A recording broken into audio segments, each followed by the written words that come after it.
الحمدللہ، سورج ڈوبنے کے بعد اور رات کی سیاہی چھا جانے سے پہلے کی نیند یعنی ابتدائے شب کی نیند بھی غیر مفید ہے۔ نبی صلی اللہ علیہ وسلم اس وقت سونے کو ناپسند فرماتے تھے، لہٰذا اس وقت نیند لینا شرعی اور طبعی دونوں طور پر مکروہ ہے۔ جس طرح بسیار خوابی کے برے نتائج ہیں، اسی طرح کم خوابی کا بھی معاملہ ہے۔ نیند کو بھگانا یا بالکل نیند نہ لینا بہت ساری بڑی مصیبتوں کا باعث ہے۔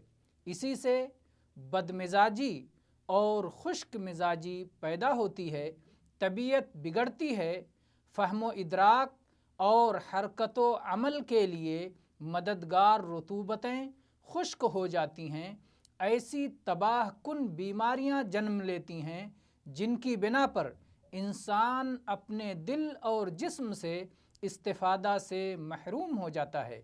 یاد رہے کہ ساری کائنات کا وجود عدل پر قائم ہے، اس لیے جو شخص عدل اور میانہ روی کا رویہ اپنائے گا وہ ہر طرح کے خیر میں اپنا حصہ پائے گا۔